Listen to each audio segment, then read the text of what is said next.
Demon Emperor Chapter 578 hanggang 579. Nagpapatuloy. Nabubuhay ako na matalino at mamamatay na bayani. Mas gugustuhin ko pang mamatay kaysa hindi ko maranasan ang pinakagusto ko sa buhay. Sino ang putang inang yun? Gusto niya na bang mamatay? Si Negrong Guiho, pumasok siya sa pintuan ng langit.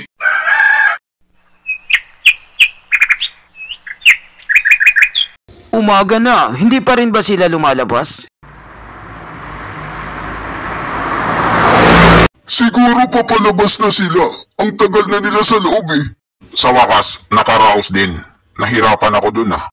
Naubos lahat ang lakas ko para akong nagtrabaho ng 24 hours, walang break time. Bakit nasaktan siya ng malubha? Master, di ba pareho lang yun sa 7 gradong ari na nilabasan ko? Tapos ito 6 na gradong ari lang. Papaanong nahirapan siya? Ang ari na yon ay nakadisenyo para sa'yo. Kahit 7 grado pa yon, kumpara dito ay mas mahina. Dahil ang pintuan sa hampas lupa ay pwede kang makulong, mamatay at maloko. Pinaghalo-halo ko ito para malakas ang epekto. Pero kung hindi ka naniniwala, pwede mong subukan ang pintuan papuntang langit. At pinapangako ko sa'yo to, walang matitira sa'yo ni isang bulbul lang. Master, mas magandang wag ko na lang subukan. Hindi ko na kaya to. Kailangan kong makalabas. Mga pare, tingnan niyo si Tae. Nakalabas siya ng buhay. Tingnan niyo ang itsura niya. Para siyang pinagpestahan ng 20 bakla. Ano kaya ang nandyan sa loob? Pati yung 7 grado ng Radiant Stage ay nagmukhang kaawa-awa. Ang ari na ito, napakadelikado.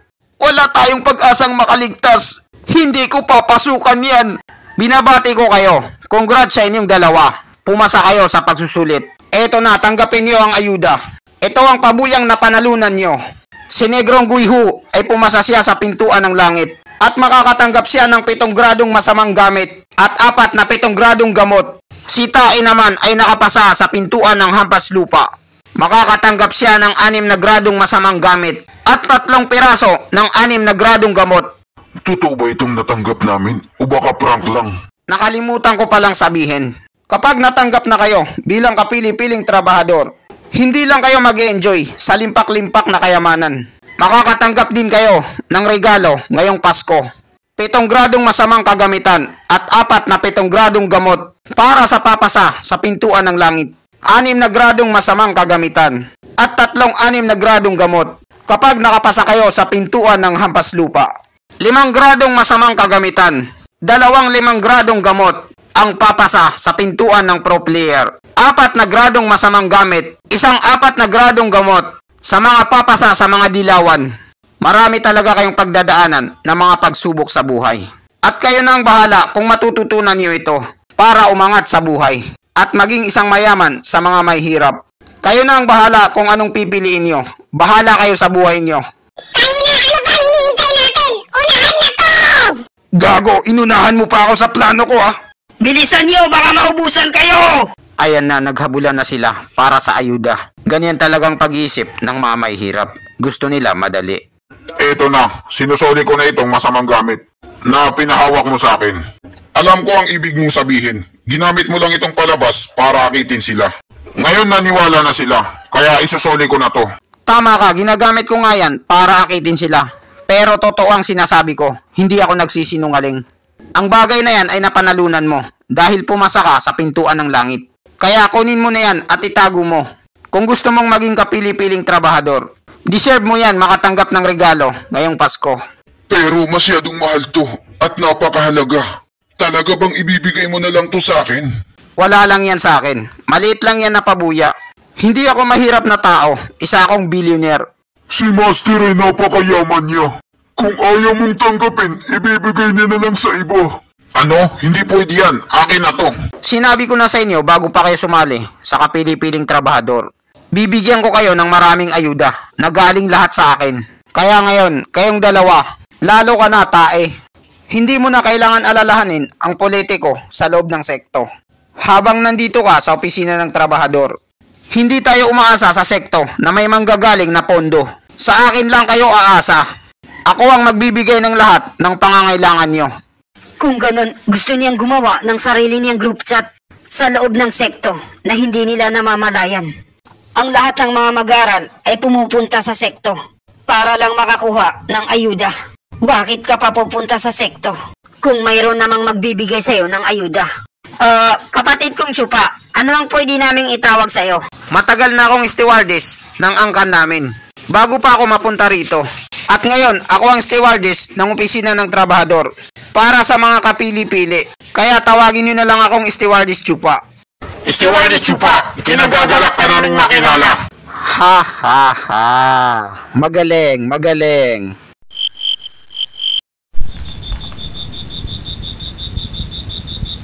Sa wakas, may mga natapos rin. Hoy, grabe, ang hirap. Buti na lang nakaligtas ako. Akala ko katapusan ko na. Salamat po sa biyayang ibinigay niyo. Buti na lang yung kalahati sa kanila ay pumasa. Samantala yung iba, patay na. Hindi naman lahat ng tao ay pinalad. Wala rin silang pakialam kahit anong mangyari sa sarili nila. Ang iniisip lang nila ay yung ayuda. Kaya dire-diretso silang pumasok. At maraming naiwan sa ere.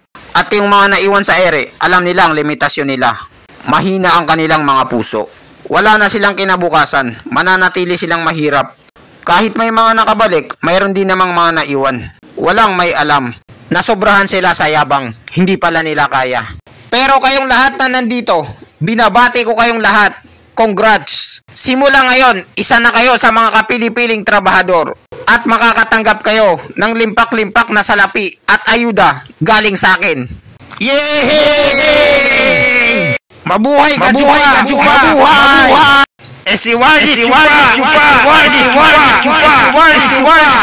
Isarado niyo muna yung bibig niyo na mabaho. Ang karamihan sa inyo ay pumasok sa pintuan ng mga dilawan. At kakaunti lang ang naging pro player sa inyo. Kaya alam niyo naman na magkakaiba ang mga pintuan na yan. Kaya magkakaibang ayuda rin ang matatanggap niyo. Pero huwag kayong mag-alala. Kung gusto niyo ulit makakuha ng mamahaling gamit, gawin niyo ang lahat ng makakaya niyo at magpalakas kayo. At pumasok kayo sa ibang pintuan. At bibigyan ko kayo ng ayuda. Kapareho ng mga nakuha ng kasama niyo. Yay! Salamat, Chupa! Ha ha ha. Walang inumin sa akin. Isa itong kabaliwan. Mga baliw na silang lahat. Ikalawang matanda, bakit napakaingay mo? Umagang-umaga. Venerable C, ang mga alaga kong tuta. Humihingi sila sa akin ng pahintulot na ilagay ko sila sa opisina ng trabahador. Ngayon sabihin mo sa akin kung hindi ba ako kailangan magalit. Anong sabi mo? Opisina ng trabahador ba ka mo? Nababaliw na ang lahat ng mga batang yon.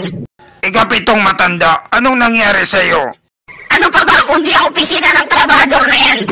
Ang mga mag-aaral mo ba ay pumunta sa'yo nang umiiyak? At gusto nila na ipadala mo rin sila sa opisina ng trabahador? Anong pumunta sa akin na umiiyak? Mas maganda nga yun eh. Ang mga batang yun, pinipilit nila ako na ipadala ko sila. Hindi ko sila pinayagan.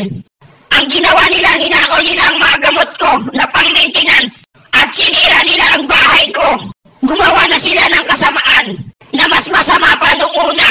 Ngayon ang ginawa ko, nilagay ko sila sa isang Bartolina para magtanda sila. Gigil na gigil talaga ako ngayon. Parang gusto kong makapatay. Ano ba talaga ang mga nangyayari ngayon? Hi, Venerable C. Hindi mo pa ba alam? Hindi ka pala updated sa trending ngayon.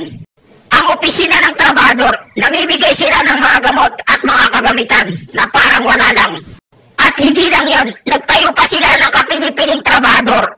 Kapag pumasa ang isang trabahador sa pagsusulit, makakatanggap sila ng mga kagamitan at gamot at maraming kayamanan. Mas malaki pa ang kinikita nila at natatanggap na ayuda kaysa sa mga kapili-piling mag-aaral. Ang balitang ito ay lumaganap na sa buong sekto. At ang lahat ng mga mag-aaral ay nasiraan na ng bait. Bawat isa sa kanila ay may kani-kaniyang plano para maparusahan at mapunta sa opisina ng trabahador. Itong problemang hinaharap ngayon ay mas malala pa kaysa sa paligsahan ng mga mag-aaral sa labas. Ang opisina ng trabahador, eto na naman sila. Ang pinuno ng sekto ay talagang pinaghandaan niya ito. At sa nakikita ko, talagang pinagplanuhan niya ito ng maayos at ginastusan ng malaki. Anong sabi mo? Ang pinuno ng sekto ang may pakana nito?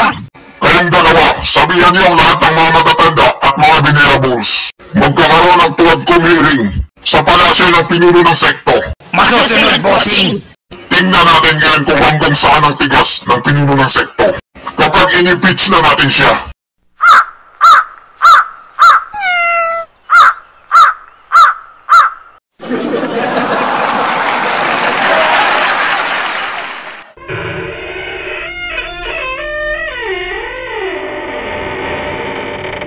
Sinong nagpatawag ng tuwadcom meeting?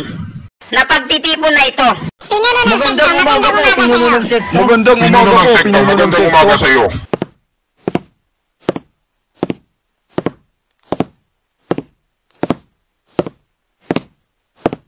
Sino ba ang nagpatawag ng tuwadcom na to? Ang kampanerang Kuba ay pwede lang patunugin kapag nasa bingit na tayo ng matinding kalamidad. Pwera lang kung ang pinuno ng sekto ang magpapatunog dito. Nakalimutan niyo na ba yun o talagang mga bobo lang kayo? O baka naman nasa bingit na ng pagkawasak ang sekto? Pinuno ng sekto, ako ang nagpatunog nito. Mayroon kasi akong ibabalita sa inyo na dapat niyong malaman. At ano naman yun? Napapaligiran na ba tayo ng mga kalaban? Nagkakaroon ng matinding kaguluhan sa loob ng sekto at kailangan itong maagapan.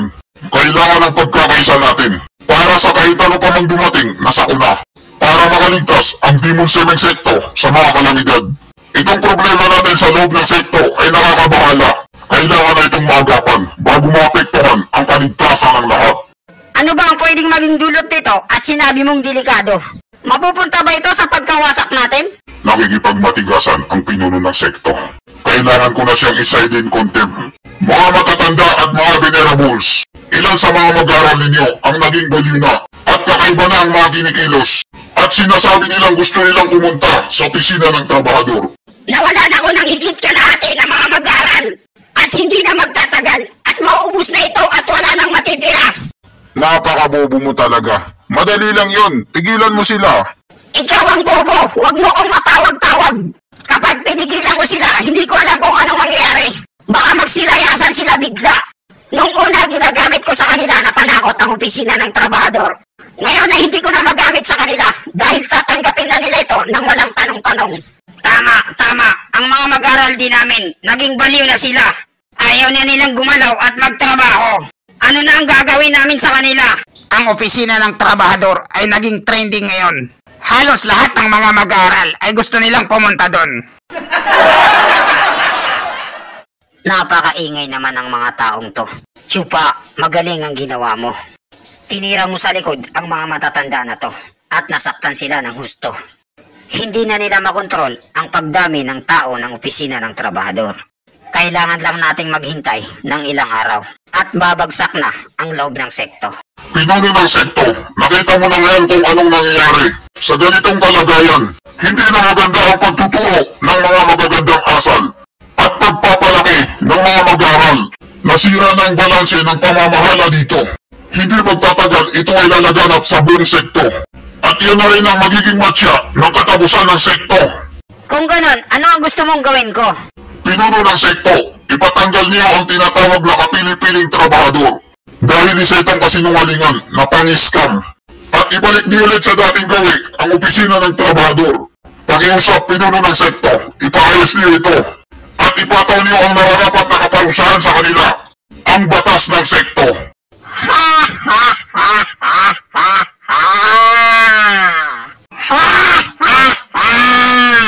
Kailangan ko talagang ipataw ang nararapat, ang batas ng sekto. Pero ang opisina ng trabahador, ang pinakamababa sa lahat, sa buong sekto. Dito sa Demon Semeng sekto, kailanman na hindi yan nagkaroon ng sariling pamamaraan. Pinapabayaan lang natin yan kung anong mangyari sa kanila. At kapag may isang tao na napakahusay, na talentado, na manggagaling dyan, isa lang ang ibig sabihin nun, katulad siya ng pinakamataas na venerable.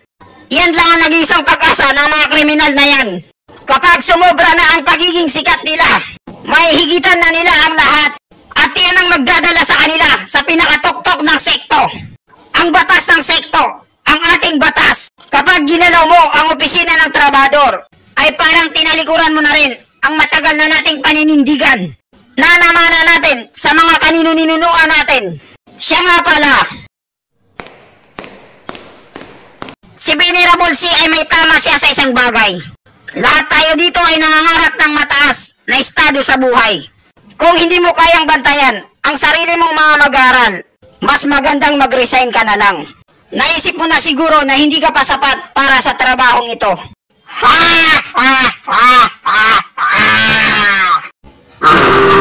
Putangin na talaga. At dito nagtatapos ang chapter 598 hanggang 599. Maraming salamat po sa panunood nyo. Mag-subscribe para laging updated sa buhay ni Chupa.